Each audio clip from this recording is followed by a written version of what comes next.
Assalamualaikum warahmatullahi wabarakatuh. Waalaikumsalam warahmatullahi wabarakatuh. Waalaikumsalam wabarakatuh. Semoga Mas Fuadi, Mas Amar Prayogi dalam keadaan sehat walafiat. Amin. Dan kita bersyukur pada kesempatan ini bisa silaturahmi dalam mata kuliah ini ya. Agak genting suasana ini ya. Di perumahan saya sudah 3 kakak, Mas Amar sama Mas Fuadi yang positif COVID ini. Di kampus kita ternyata 50 orang dosen dan mahasiswa yang tercatat ya. Yang tidak lapor ya pasti lebih banyak ya. Yang tercatat ini nanti dikasih paket dari kampus, ada bingkisan. Nah, kita alhamdulillah masih bisa diberi kesempatan oleh Allah Subhanahu wa taala pada siang hari ini atau pagi ini. Marilah kita mulai perkuliahan kita dengan bersama-sama melafalkan basmalah.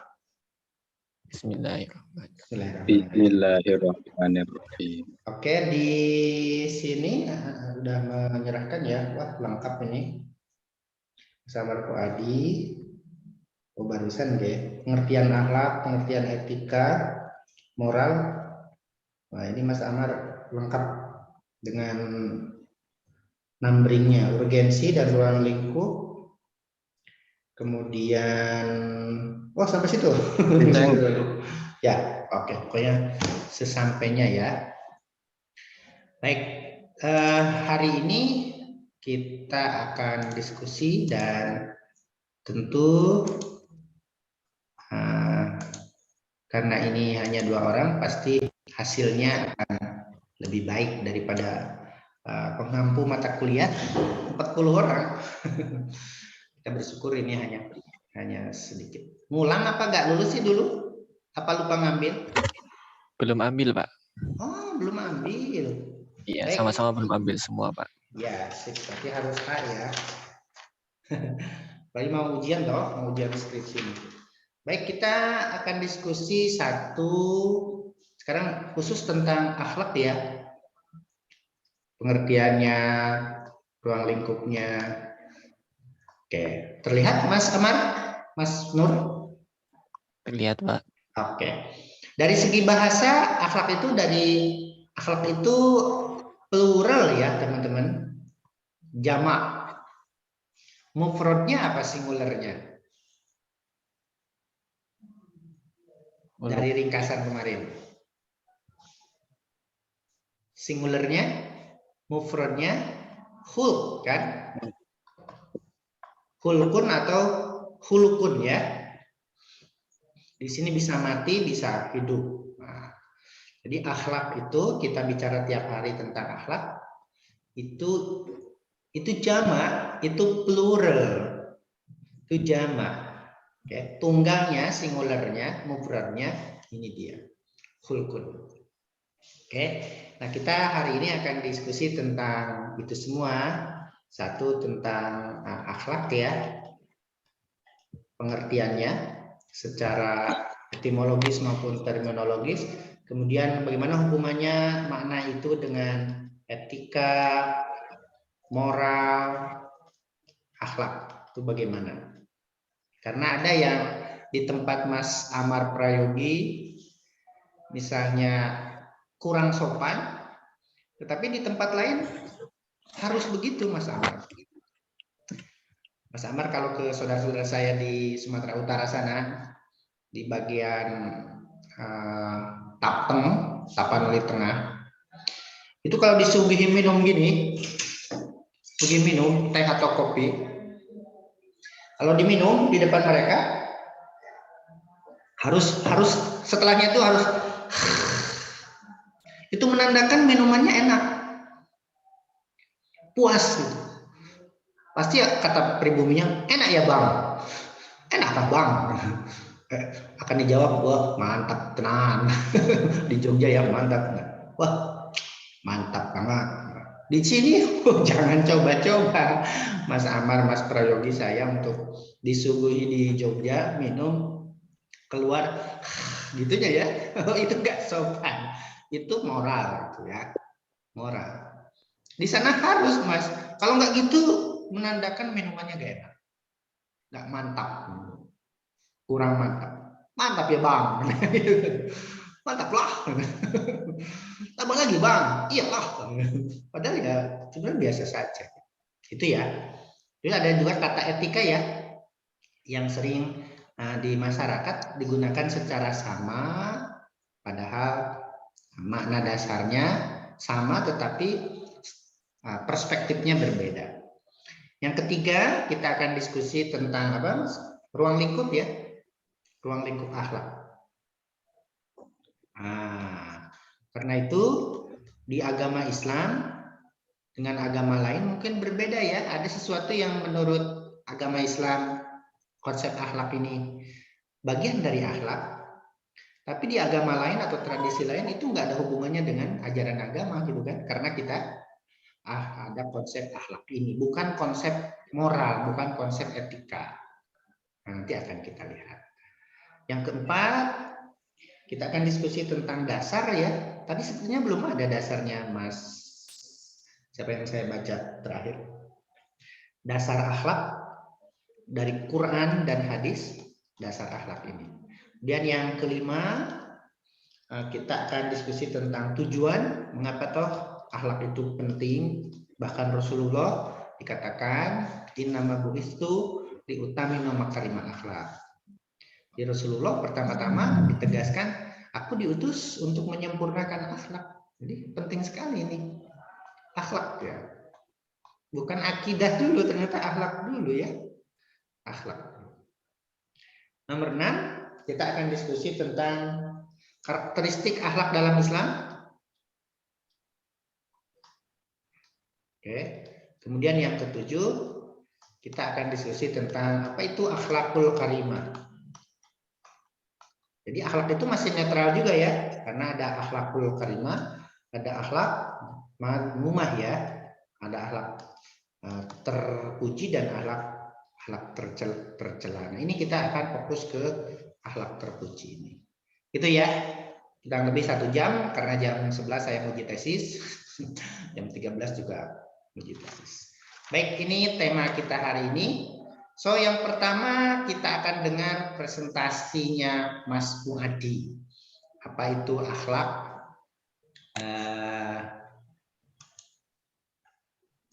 Secara malah dihapus semua. Apa itu akhlak? Oke? Baik, Pak. Ya. Oke, secara etimologi dan secara terminologi. Pengertiannya tadi sudah ya dari khulq. Oke, sip. Silakan Mas Muadi. Saya baca ya, Pak ya. Yang sudah dikuasai. Boleh lah. Baik, Pak. Dari yang tadi saya baca, tadi udah dibahas kalau secara bahasa, baik itu dari tadi yang bahasa Arab, terus habis itu berasal dari jamak, terus habis itu bentuk mufradatnya itu khuluqun, yang berarti budi pekerti, tingkah laku, dan tabiat. Berarti itu secara etimologi ya, Mas? Ya, secara etimologi, secara bahasa. Secara etimologi apa? Budi pekerti, tingkah laku, dan tabiat. Tingkah laku, tabiat ya? Ya, ya itu Pak. yang disebut dengan akhlak. Ya Pak. Terus? Terus akhlak itu melekat dalam diri seseorang, bersatu pada perilaku dan perbuatan, Pak.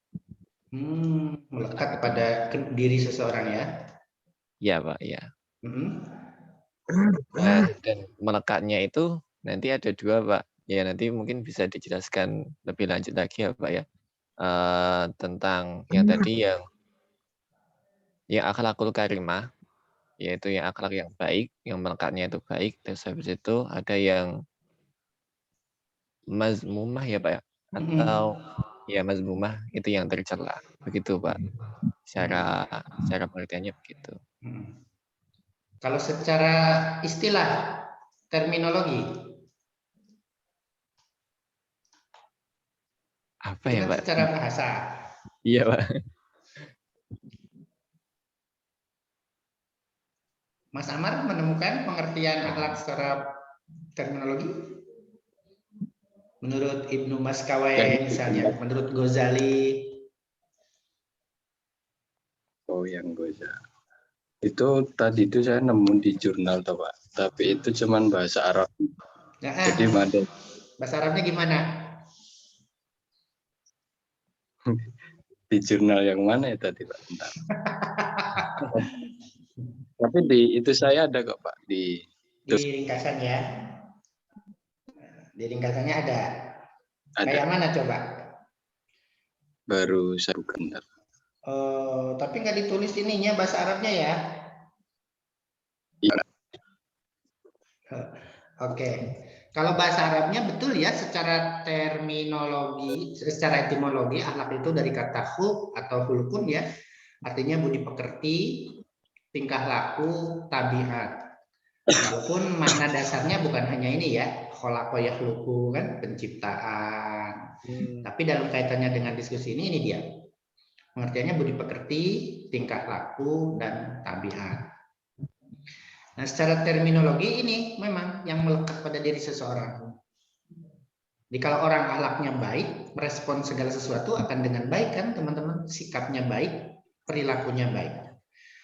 Sikap kan akhlak tuh. Kalau sikapnya baik, karimah, pasti perilakunya berhubungan dengan baik ini kan? Tapi kalau buruk, ya buruk. Keadaan COVID ini, kalau orang kemelekatan pada dirinya yang baik, pasti dia akan menyikapinya dengan baik, husnudon, sabar. Tapi kalau buruk, ya COVID ini sebagai bencana, sebagai ini hukuman dan lain-lain.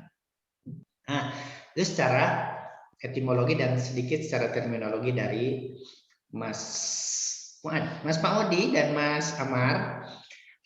Menurut Ibnu Miskawai, akhlak itu adalah halun. Siapa yang pintar bahasa Arab? Ya pintar, Pak. Halun lin nafsi, jiwa.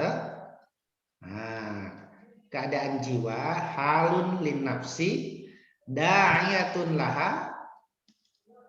Nah, saya dari pesantren. Bahasa Arabnya lumayan toh. Tulisannya lumayan toh, Mas Amar. Gak jelek-jelek amat toh. Da'iyatun laha ila af'aliha, nanti ada rekodnya ini ya, ila af'aliha min ghairi. Nah, ini yang dimaksud melekat oleh Mas Fuadi. Min ghairi fikrin wa ru'yatin. Nah, ini dia. Jadi keadaan jiwa yang mendorong pada suatu perbuatan, da'i kan mendorong, da'i itu loh pendakwah. Da'iyatun laha ila af'aliha, yang mendorong kepada perbuatan, suatu perbuatan min ghairi fikrin wa ru'yatin, tanpa mikir, tanpa pertimbangan. Jadi itulah teman-teman, akhlak kita itu respon pertama itu min ghairi fikrin wa ru'yatin. Kalau kita nolong orang, mikir dulu ini apa untungnya ini. Itu bukan asli akhlak kita. Tapi kalau kita nolong orang langsung min ghairi fikrin wa ru'yatin, itulah keadaan akhlak kita sebenarnya. Halun li nafs, nafs itu kan jiwa ya, psikologi kita. Nah, itu dia min ghairi fikrin wa ru'yatin. Maaf ini contoh. Kalau kita kesandung batu lagi jalan, kalau yang keluar dari mulut kita innalillah, astagfirullah, nah itu dia asli kita, akhlak kita itu. Itu akhlak kita itu. Kalau yang keluar asem, itu dia. Yang pertama itu kata Aisyah, indah sodmatil ula. Respon pertama itulah akhlak kita. Ini ya. Nah, keadaan jiwa yang mendorong pada satu perbuatan tanpa mikir dan pertimbangan. Nah, ini kata Ibnu Miskawai. Ghazali juga sama seperti itu. Nah, ini dia secara terminologi ya. Jadi akhlak itu halun li nafs, keadaan jiwa seseorang yang mendorong Da'iyatulaha motivasi toh, mendorong toh, dorongan. Da'iyatulaha ila af'al yang mendorong pada suatu perbuatan min ghairi fikrin wa ru'yatin, tanpa mikir, tanpa nimbang-nimbang untungnya apa, ruginya apa. Nah, itu. Nah, dalam psikologi kawan-kawan, akhlak itu apa toh? Dengan Bisa disebut karakter nggak, Pak? Gimana Mas Padi? Bisa disebut karakter nggak? Atau beda? Karakter. Mas Amar? Lebih ke perilaku, Pak. Iya. Behavior. Betul, harus berat. Oke. Jadi akhlak itu dalam psikologi sama dengan ini tuh Kepribadian. personality ya. Di bawahnya karakter kan? Ya. Di bawahnya lagi kebiasaan toh. Di bawahnya lagi perbuatan tadi. Di belakangnya lagi sikap kan? Dari sikap inilah akan dikerjakan seseorang. Dari apa yang dikerjakan itu akan menjadi kebiasaan, dan kebiasaan seseorang akan menjadi karakter, dan karakter seseorang akan menjadi personality. Nah, dalam psikologi, jadi nggak jauh-jauh amat dengan ilmu Mas Amar dan Mas Fuadi diskusi tentang akhlak. Ini adalah tentang kepribadian seseorang. Min ghairi fikrin, kalau kepribadiannya baik, kepribadian karimah, pasti perilakunya, pasti kebiasaannya, pasti karakternya, pasti yang baik-baik. Ya toh? Tapi kalau kepribadiannya buruk, nah, pasti perbuatannya buruk. Kemungkinannya begitu. Oke, itu dia ya. Itu dalam konteks psikologi. Oke, sampai sini ada pertanyaan? Silakan. Lanjut? Lanjut, Pak. Oke, ini ada rekodnya ya, nanti bisa kita lihat bersama. Oke, yang kedua teman-teman, kita juga diskusi tentang selain akhlak, kita diskusi tentang etika satu sisi, akhlak satu sisi, moral satu sisi. Oke, apa persamaan antara ketiga ini, Mas Amar? Persamaan ketiganya, Pak. Itu perwujudan dari kepribadian atau diri orang. Ya, betul. Perbedaan yang lain apa Mas Fuadi? Persamaan dulu, persamaan yang lain.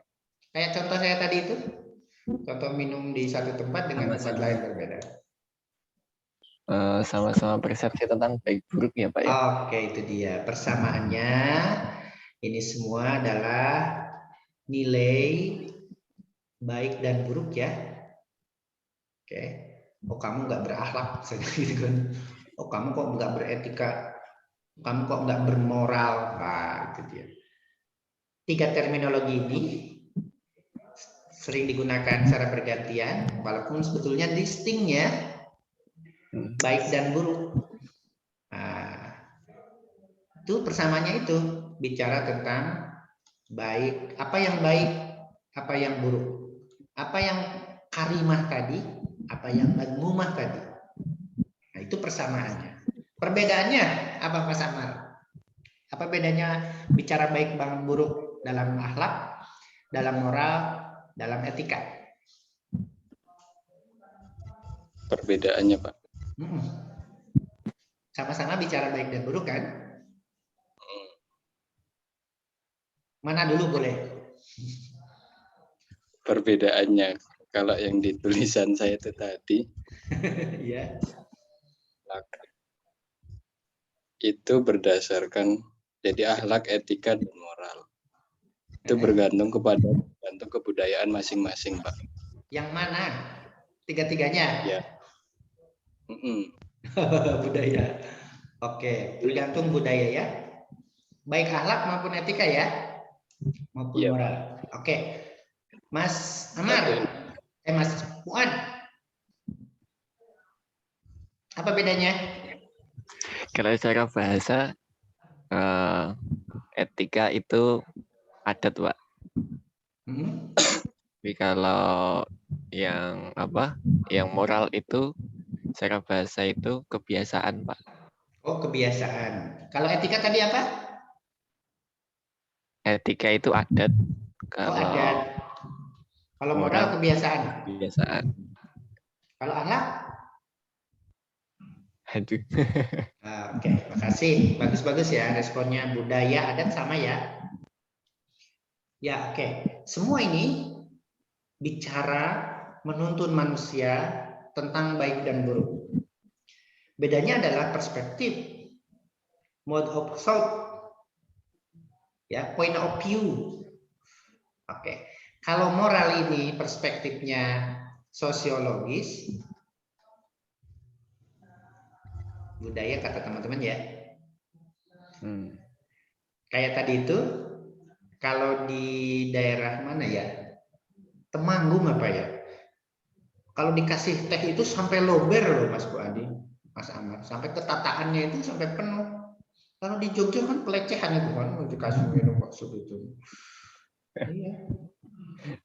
Di sana harus begitu. Kalau nggak begitu, nggak memuliakan tamu. Sama tadi di Batak itu, saudara-saudara saya di sana itu yang minum tuh harus gitu.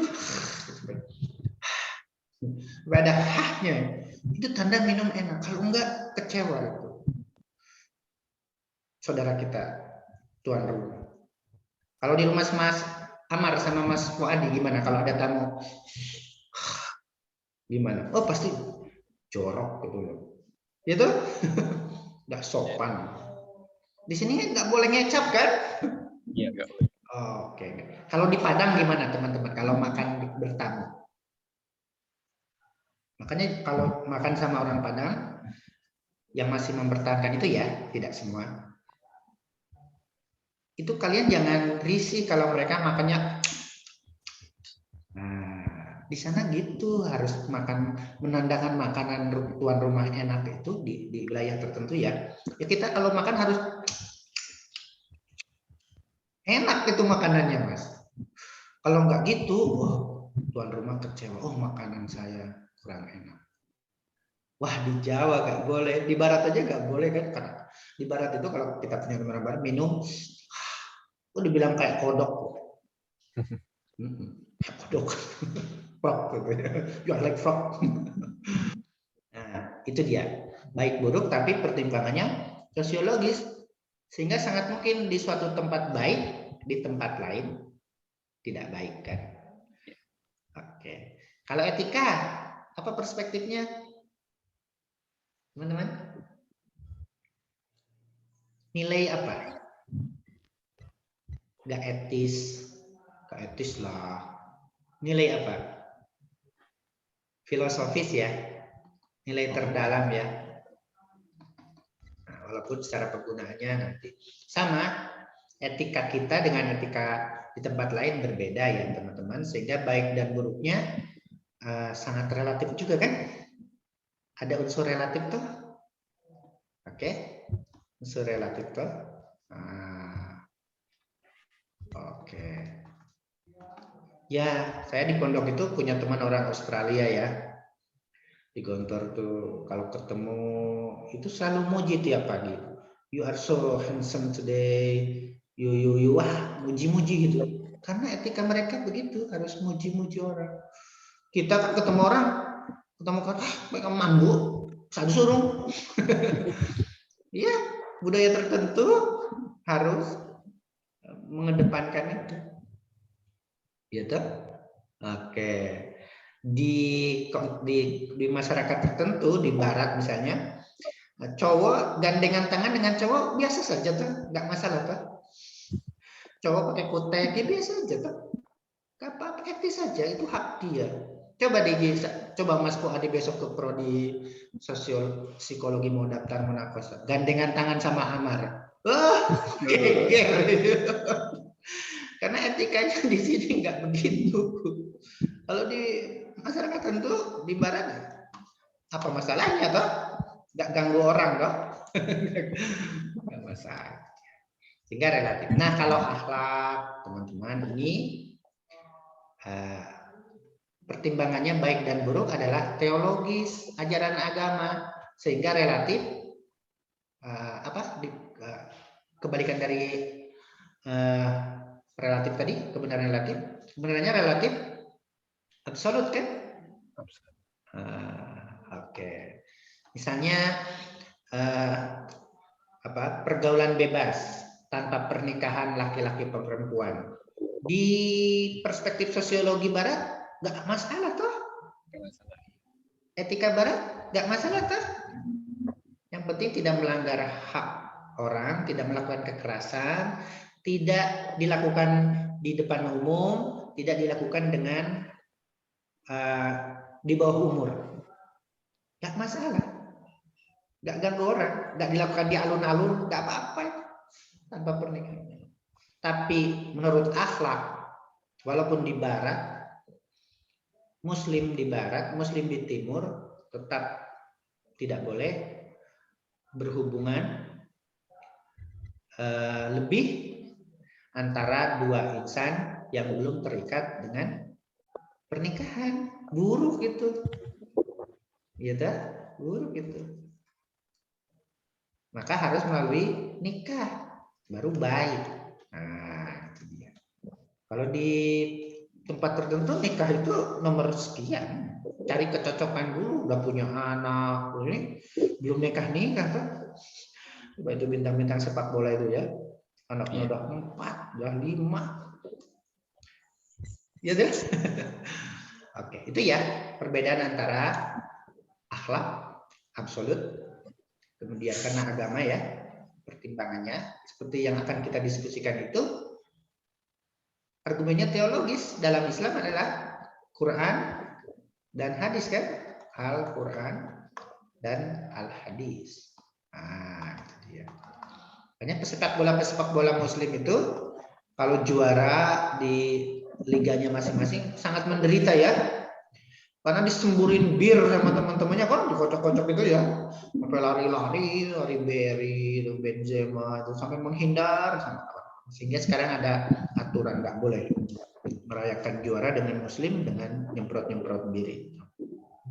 Walaupun di Barat di Aljazair tetap tidak boleh karena pertimbangan baik buruknya adalah itu ya kawan-kawan, distinct ya. Walaupun memang penggunaan itu juga secara keilmuan ada irisannya ya. Seperti dalam diskusi ilmu akhlak sebagai ilmu juga ada pendekatannya etika kan? Pasti kan? Ada etika selain Quran hadis, pendekatan etika. Mengapa diharamkan? Nah, itu kan udah pertanyaan mengapa sudah etika ya. Oke. Itu ya, teman-teman semua, perbedaan ketiganya sehingga memang distinct tapi persamaannya bicara dan baik dan buruk. Oke. Selanjutnya yang ketiga, dasar akhlak. Mas Amar. Gimana dasar akhlak ini yang Quran hadis ini nih, Mas Amar? Dalam Islam ini ya, ini apa rujukan Qurannya, apa rujukan hadisnya?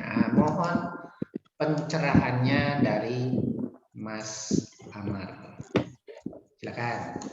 Dasar akhlak, dasar Qurannya apa, dasar hadisnya apa, silakan.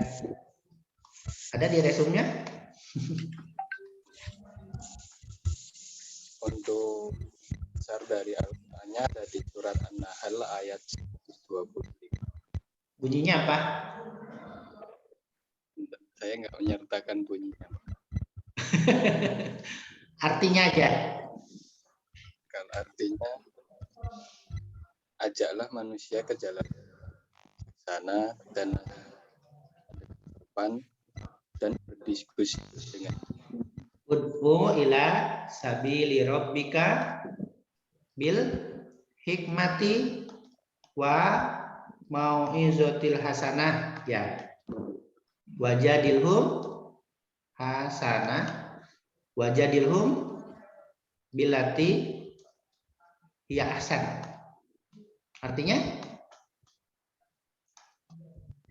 ajaklah manusia ke jalan Allah dengan bijaksana. Dan nasihatilah mereka dengan cara yang sopan dan berdiskusilah dengan cara yang atau musyawarah. Oke, dengan cara bersama. Wajadilhum billati hiya ahsan. Oke. Kalau hadisnya?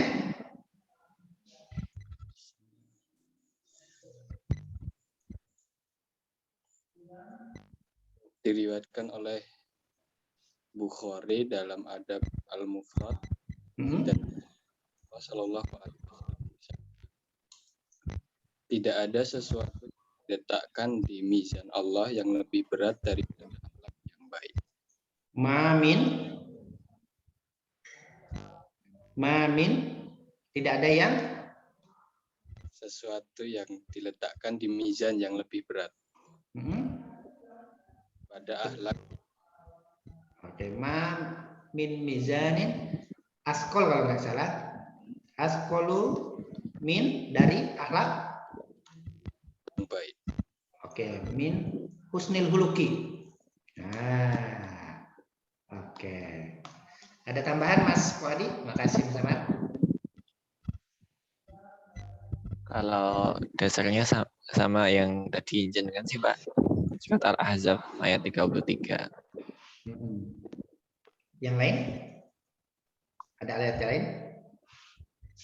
Wa innaka al-qalam wa innaka Ta'ala khuluqin la'ala khuluqin azim. Sesungguhnya engkau Muhammad, kata Allah, berperilaku berakhlak mulia.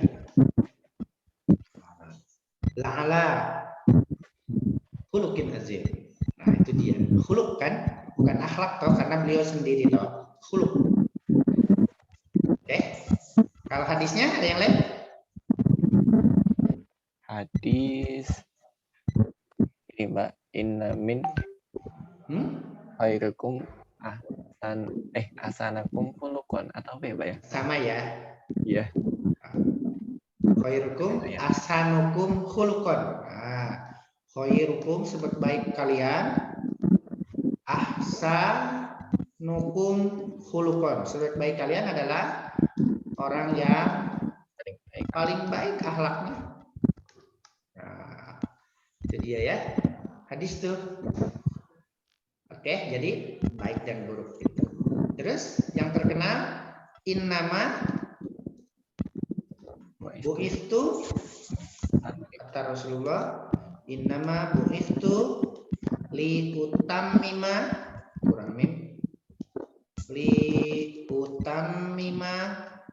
makarimal akhlak. Oke. Sesungguhnya aku diutus untuk menyempurnakan akhlak sesempurna-purnanya. Oke. Innama bu'istu, sesungguhnya aku diutus Rasulullah liutamima untuk menyempurnakan makarimal akhlak, akhlak yang mulia. Gitu. Oke, itu dasarnya ya. Oke, itu dia. Terima kasih. Sekarang tujuannya gimana sama urgensinya diskusi tentang akhlak ini? Untuk apa? Sebelum itu ini dulu ya. Cakupannya. Ruang lingkup. Cakupan ruang lingkup akhlak dalam Islam itu macam mana? Siapa? Mas Fuadi? Boleh Pak. Ya.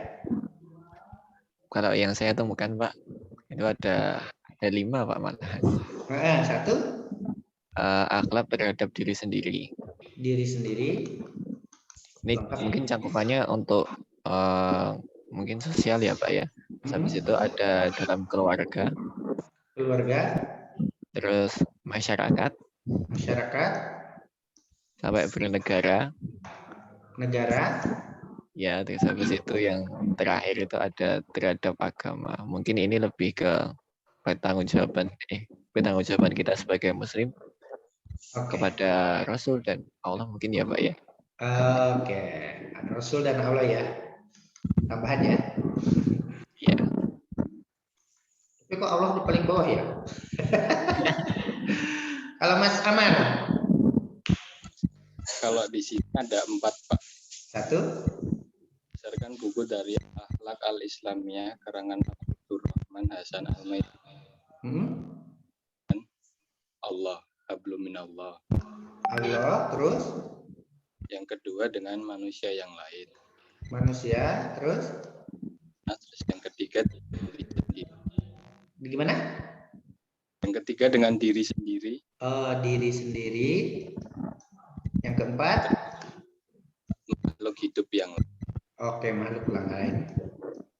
Lengkap ya? Oke, bagus semua ya, tergantung rujukannya ya. Memang cakupan dari akhlak itu kan sebagaimana karakteristiknya yang integralistik, buah dari iman, umum, terperinci. Kajian akhlak dalam Islam itu tidak memisahkan antara kehidupan sosial individu dengan keagamaan. So, akhlak itu mencakup teori yang lain ya. 3 aspek utama. Akhlak ma'allah, akhlak ma'annas, hablum minanas, dan al-alam isinya tuh. Ini yang paling tinggi sama ya. Dengan ini dia. Ini dia mencakup ini akhlak dalam Islam. Inilah cakupan akhlak. Jadi akhlak itu berhubungan dengan Allah. Berhubungan dengan manusia, bagaimana berhubungan dengan manusia? Bagaimana berhubungan dengan alam? Alam ini bisa makhluk ya. Manusia itu bisa diri sendiri, bisa orang lain, bisa masyarakat, bisa keluarga, bisa diri sendiri, dan Allah yang paling atas. Maka kawan-kawan, sah nggak sholat kita pakai sarung doang sama baju oblong, kaos dalam? Sah nggak? Dari syarat dan rukun sah kan? Karena terpenuhi syarat dan rukun. Tapi dari sisi akhlak dengan Allah, kalau dengan sesama boleh saja ngobrol sambil ngobrol sambil pakai kaos oblong. Tapi ini dengan Allah kan, tentu harus lebih sopan kan, tentu harus lebih. Nah, makanya sholatlah dengan pakaian terbagus kan, putih, wangi, karena itu akhlak dengan Allah. Nah, sering toh ada jamaah itu sholat kok pakai baju Real Madrid misalnya, tulisannya Buin, padahal Buin itu kan minuman keras. Ya toh, baju Liverpool itu apa tulisannya itu kan sama bir toh itu minuman keras. Nah, akhlak dalam Islam ada akhlaknya. Bagaimana dengan alam? Mencintai hewan, kucing aja jaminannya surga kan? Menyayangi hewan. Irhamu man fil ardi yarhamukum man fis sama. Apalagi dengan manusia, wala. Jangan coba-coba sekali-kali kita menyakiti satu orang manusia. Itu dalam akhlak Islam gitu. Lihat ya YouTube channel saya ya, Mas Amar, Mas Fuadi. Banyak itu pesan-pesan sosial Rasulullah saya YouTube channel kan. Terutama hubungannya dengan manusia, pesan bina damai, pesan sosial. Gak boleh gibah. Oh, itu hubungannya dengan manusia kan? Gak boleh gibah, gak boleh suudon. Oh, ini di situ. Gak boleh buang sampah ini di alam inilah, kecil apapun. Nah, jadi nggak bisa kita mengatakan dalam berperilaku ini terserah gue. Ini urusan saya. Nggak bisa, karena dalam Islam diatur bagaimana berhubungan dengan Allah, bagaimana berhubungan dengan manusia, bagaimana harus berbuat baik dengan alam. Akhlak itu berbuat baik dengan Allah, ya toh, berbuat baik dengan manusia, berbuat baik dengan alam. Gak bisa kita dalam Islam ini berperilaku seenak kita, karena ada aturan tertentu. Itu ya. Nah, tujuannya dengan aturan ini, bagaimana berhubungan dengan Allah harus baik, dengan manusia harus baik, dengan alam harus baik. Apa tujuannya? As-sa'adah kan? As-sa'adah, happiness, bukan kesenangan teman-teman, tapi happiness fid dunya wal akhirah. Integral dia, fid dunya wal akhirah. Jadi tujuannya dengan berakhlak baik itu kebahagiaan di dunia dengan manusia, dengan alam dan akhirat. Nah, itu dia. Oke, langsung ke tujuannya. Gitu ya, clear ya? Kenapa kita repot-repot bicara tentang akhlak, harus persoalan baik ini karena untuk kebahagiaan kita. Kalau kita suka tidak berakhlak, suka melanggar lampu merah, hobi, nah itu nggak akan bahagia, itu ditilang terus. Tapi kalau mentaati peraturan lalu lintas, peraturan sosial, peraturan kampung, saadah dia akan, kita akan mengalami ketenangan, kedamaian, kebahagiaan. Itu ya, itu ruang lingkupnya. Yang terakhir kawan-kawan, yang teman-teman diskusikan adalah tentang apa, Mas? Akhlakul karimah ya. Dan kita akan fokus ke sini tentang akhlakul karimah. Oke. Sebetulnya dalam diskusi akhlakul karimah dikatakan sebetulnya manusia itu kan makhluk religius ya, homo religius kan, punya kompas baik dan buruk. Maka katanya, kata Rasulullah SAW, ketika sesuatu itu kita ragu, ini bagus apa tidak, apa kata Rasulullah? Istafti kolbak. Apa istafti kolbak? Satu ini. Istafti kolbak. Tanyalah hatimu. Istafti nyambung. Kolbak. Yang kita ragu apakah ini baik dan buruk, akhlakul karimah apa bukan, istafti kolbak. Tanyalah hatimu, karena hati kita tidak bisa bohong. Nah, itu ya. Ada hadis yang lain teman-teman bahwa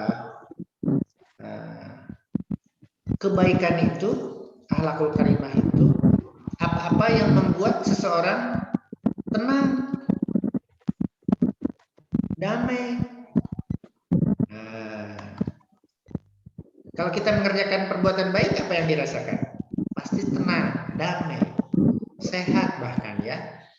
Tapi kalau akhlakul madmumah tercela, kita kerjakan, kita mencuri, seseorang selingkuh, apa yang kita lakukan membuat gelisah, takut. Itulah akhlak tercela. Karena qalb itu, hati ini adalah kompas dalam akhlak ya, kebenaran dan akhlak. Nah itu dia. Oke, dan terakhir ada pesan laqad kana lakum fi Rasulillah uswatun hasanah. Jadi lihatlah perilaku Rasulullah SAW, itulah akhlakul karimah. Maka saya sangat concern teman-teman di kajian tentang hadis ya di YouTube saya itu, karena saya merasa inilah yang penting saya aktualkan kembali pesan-pesan Rasulullah. Nah, banyak kaum muslimin sudah ragu dengan kebenaran hadis-hadis Rasulullah kan. Dan itu kan tujuan orang-orang yang quote-unquote menyerang Islam ya. Umat Islam akan dibuat ragu terhadap hadis-hadis Rasulullah. Kalau sudah ragu terhadap Rasulullah, akan ragu terhadap Al-Quran. Maka saya lebih senang untuk mengaktualkan hadis-hadis Rasulullah di YouTube saya, karena saya kira itulah yang penting untuk menjaga hal-hal lainnya, menjaga Al-Quran, menjaga nilai-nilai Islam yang lainnya. Kalau umat muslim sudah ragu kepada Rasulullah, ragu terhadap semuanya kan. Tapi kalau umat muslim yakin terhadap Rasulullah, pasti tidak akan goyah, baik hadisnya, baik Al-Quran, karena Rasulullah yang terima wahyu kan. Ya maaf, agak sensitif ya, masuk masalah poligami ya kan. Kalau ada tokoh muslim poligami, wah hebohnya luar biasa ya. selingkuh itu yang hotel ngamar-ngamar di hotel dia nggak diapa-apain kan? Itu karena ya saya tidak setuju poligami, tapi umat muslim akan dibuat ragu dengan praktik-praktik Rasulullah. Poligami kan salah satunya kan. Karena kalau dengan ragu dengan itu maka akan meragukan Rasulullah. Rasulullah dianggap sebagai tukang kawin kan, menikahi di bawah umur. Padahal konteks budayanya ketika itu lain sekali. Kalau sudah ragu terhadap Rasulullah, ragu terhadap Al-Quran, lagu. Itu yang mungkin subjektivitas saya ya sebagai pendidik. Baik, itu inti-intinya kuliah kita hari ini, Mas Amar Prayogi. Dan minggu depan kita akan masuk ke tasawuf ya. Gimana tasawuf, kayak mana tasawuf? Kemudian bagaimana hubungannya dengan akhlak ini dan bagaimana akhlak tasawuf itu sendiri. Oke, minggu depan insya Allah. Semoga hari ini ada manfaatnya. Silakan kalau ada pertanyaan.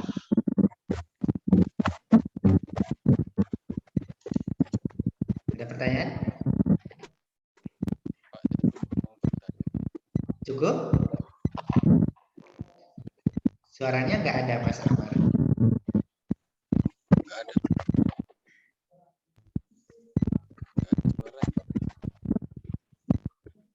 Nggak dengar ya? Nggak. Oke, nggak apa-apa.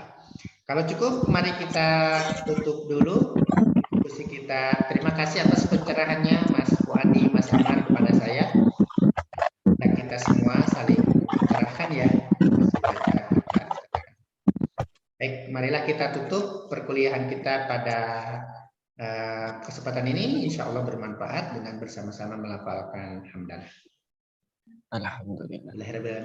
Mohon maaf kalau banyak kekurangan, Mas Amar, Mas Prayogi. Senang sekali bisa ketemu dengan Mas Fuadi, dengan Anda berdua. Assalamualaikum warahmatullahi wabarakatuh. Waalaikumsalam.